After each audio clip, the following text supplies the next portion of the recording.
یہاں کامیابی کا اعلیٰ معیار نہیں بیان کیا جا رہا، بلکہ اس کا کم سے کم معیار بیان کیا جا رہا ہے۔ میں ذرا توجہ دلاؤں گا اس بات کی طرف، سطحی طور پر ذرا ہو سکتا ہے کہ اس میں کوئی مغالطہ پیش آ جائے۔ تقابل کیجئے ذرا، ایک سورۃ العصر ہے، والعصر ان الانسان لفی خسر الا الذین آمنوا وعملوا الصالحات وتواصوا بالحق وتواصوا بالصبر۔ ایک سورۃ التین ہے، والتین والزیتون وطور سینین وہذا البلد الامین لقد خلقنا الانسان فی احسن تقویم ثم رددناہ اسفل سافلین الا الذین آمنوا وعملوا الصالحات فلہم اجر غیر ممنون۔ اب ان کا تقابل کیجئے۔ سورۃ العصر یہ بتا رہی ہے کہ سب لوگ تباہی میں ہیں سوائے ان کے جو 4 شرطیں پوری کریں۔ سورۃ التین میں اول تو صرف 2 شرطیں بیان ہوئی، 2 بیان نہیں ہوئی، کام ہلکا ہو گیا نا، آسان ہو گیا۔ یہاں 4 ہیں، ایمان، عمل صالح، تواصی بالحق، تواصی بالصبر۔ وہاں ہے ایمان اور عمل صالح صرف۔ نمبر 2 یہ کہ وہاں فرمایا گیا فَلَهُمْ أَجْرٌ غَيْرُ مَمْنُونَ، ان کے لیے تو بہت بڑا اجر ہے جس کا سلسلہ کبھی منقطع نہیں ہوگا۔ اور یہاں کہا جا رہا ہے وہ کامیابی ناکامی سے بچ جائیں گے۔ مستثنا ہے کس سے؟ ان الانسان لفی خسر۔ یہ بالکل ایسے ہی ہے جیسے کہ کسی کو آپ بچے کو، طالب علم کو کہیں محنت کرو، کوشش کرو، فرسٹ ڈویژن میں پاس ہو جاؤ گے، اور کسی سے آپ یہ کہیں کہ محنت کرو، کوشش کرو ورنہ فیل ہو جاؤ گے۔ اب ان دونوں کے درمیان جو فرق ہے وہی فرق ہے سورۃ التین میں اور سورۃ العصر۔ سورۃ العصر ناکامی سے استثناء کو بیان کر رہی ہے اور وہاں 4 شرطیں ہیں، اور سورۃ التین یہ اعلیٰ درجات کا بیان ہو رہا ہے اور 2 شرطیں ہیں۔ اس کو قرآن مجید کی اصطلاحات سے بھی اللہ کرے کہ آپ واقف ہو جائیں۔ ایک کو ہم کہیں گے کہ ایک پر انذار کا رنگ ہے اور دوسرے پر تبشیر کا رنگ ہے۔ یہ 2 الفاظ بارہا آپ نے پڑھے ہوں گے۔ سورہ بنی اسرائیل میں فرمایا حضور سے مخاطب ہو کر وَمَا أَرْسَلْنَاكَ إِلَّا مُبَشِّرًا وَنَذِيرًا، اے نبی ہم نے نہیں بھیجا آپ کو مگر بشارت دینے والا اور خبردار کرنے والا بنا کر۔ سورہ کہف میں جمع کے صیغے میں آیا وَمَا نُرْسِلُ الْمُرْسَلِينَ إِلَّا مُبَشِّرِينَ وَمُنذِرِينَ، ہم نہیں بھیجتے رہے اپنے رسولوں کو مگر مبشر اور نذیر بنا کر۔ حضور کے بارے میں فرمایا اِنَّا أَرْسَلْنَاكَ شَاهِدًا وَمُبَشِّرًا وَنَذِيرًا۔ جمع کے صیغے میں سورہ نساء میں فرمایا رُسُلًا مُبَشِّرِينَ وَمُنذِرِينَ لِئَلَّا يَكُونَ لِلنَّاسِ عَلَى اللَّهِ حُجَّةٌ بَعْدَ الرُّسُلِ وَكَانَ اللَّهُ عَزِيزًا حَكِيمًا۔ ایک ہے ابشار، بشارت دینا، ایک ہے انذار، خبردار کرنا۔ اور آپ کو معلوم ہے کہ کسی بھی تربیت کے اندر ان دونوں چیزوں کی ضرورت ہے۔ کبھی ایسا ہوتا ہے کہ ڈانٹ ڈپٹ کی ضرورت پیش آتی ہے، دھمکی کی ضرورت پیش آتی ہے، باز آ جاؤ، اپنے رویے کو درست کرو ورنہ پکڑ ہوگی، سزا ملے گی۔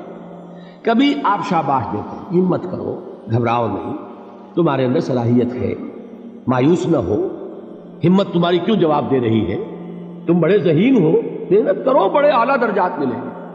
قرآن مجید میں یہ دونوں رنگ ہیں جو اختیار کیے گئے، ایک تبشیر کا رنگ ہے، ایک انذار کا رنگ ہے۔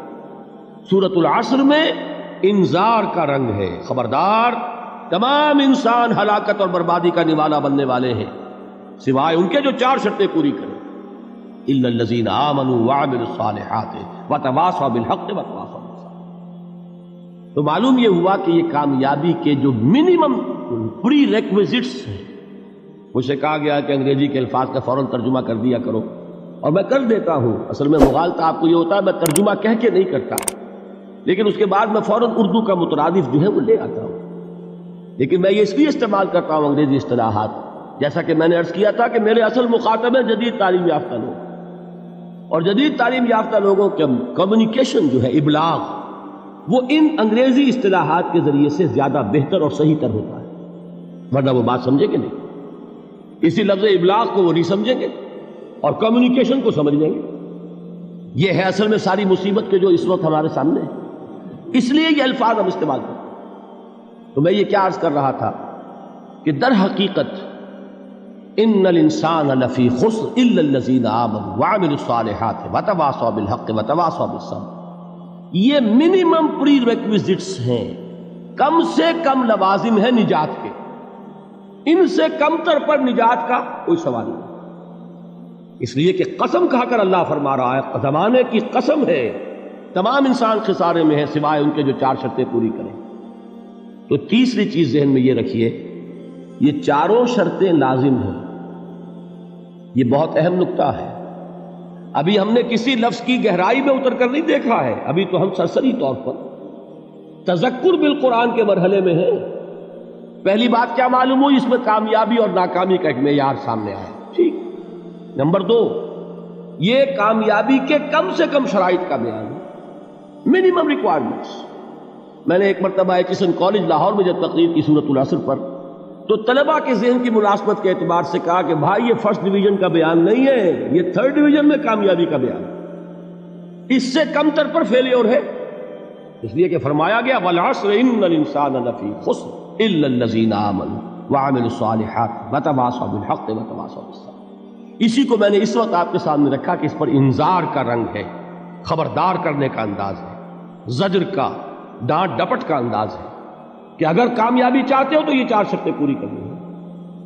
اب تیسری بات جو عرض کر رہا ہوں یہ اہم ترین ہے کہ یہ چاروں شرطیں لازم ہیں۔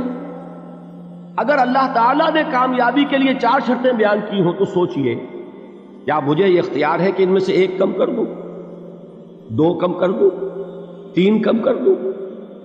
کس کو اختیار ہے؟ اللہ کے بیان کردہ کسی چیز میں اختیار، یہ تو حضور سے کہا گیا تھا، سورہ یونس میں ہے، مطالبہ کیا مطالبہ کرنے والوں نے ایت بقرآن غیر ھذا وبدل ہو، اے محمد صلی اللہ علیہ وسلم یہ قرآن بہت ریجڈ ہے، بہت سخت ہے، ان کمپرومائزنگ ہے، یہ کہیں بھی کوئی رو رعایت کرنے کو تیار نہیں ہے، تو ہمارا اور آپ کا معاملہ نہیں ہو سکتا اس قرآن پر، اس قرآن میں کوئی ترمیم کیجئے یا کوئی اور قرآن لائیے۔ تو حضور سے کیا کہلوایا گیا؟ قل ما یکون لی ان ابدلہ من تلقاء نفسی ان اتبع الا ما یوحی الی، اے نبی ان سے کہہ دیجئے میرے لیے ہرگز ممکن نہیں ہے کہ میں اس قرآن میں اپنے جی سے کوئی ترمیم کر دوں، کوئی تبدیلی کر دوں، میں تو خود پابند ہوں اس کا جو مجھ پر وحی کیا جا رہا ہے، سب سے پہلے میں خود اس پر عمل کرنے والا ہوں، میں خود اس کا پابند ہوں۔ تو غور کیجئے، قرآن بیان کر رہا ہے کہ 4 شرطیں ہیں نجات کی، اور آپ کے دل میں یہ بات بٹھا دی گئی ہے کہ صرف کلمہ گو ہونا نجات کے لیے کافی ہے، صرف ایمان سے نجات ہو جائے گی۔ یہ بات جو ہے ذہن میں رکھیے، ایک نجات وہ ہے جو ہزار برس تک جہنم میں کوئلہ بننے کے بعد نجات ہو، میں اس نجات کی بات نہیں کرتا، وہ نجات تو ملے گی یقیناً۔ جس شخص کے دل میں رائی کے دانے کے برابر بھی ایمان ہوگا، وہ اپنے اعمال کی، اپنے کرتوتوں کی سزا بھگت کر بالآخر جنت کے اندر داخل کیا جائے گا، جہنم سے نکالا جائے گا، اور نکالا جائے گا تو اس وقت حال کیا ہوگا؟ جیسے جلا ہوا کوئلہ، اس کے سوا کچھ نہیں۔ حدیث میں اس کی شرح آئی ہے، لیکن یہ نجات نہیں، نجات وہ کہ جو اللہ تعالیٰ میدان حشر ہی میں ہماری مغفرت کا اعلان فرمائے، اللہ تعالیٰ اول وہلے میں ہمیں جنت میں داخل فرمائے، اس نجات کی بات کر رہا ہوں۔ وہ نجات جان لیجئے محض کلمہ گو ہونے کی بدولت نہیں ملے گی، اس نجات کے لیے شرط اول ایمان، شرط 2 عمل صالح، شرط ثالث تواصی بالحق، اور چوتھی شرط تواصی بالصبر۔ یہ قرآن کا بیان ہے، یہ کسی انسان کا کلام نہیں ہے کہ اس میں ترمیم کی جا سکے۔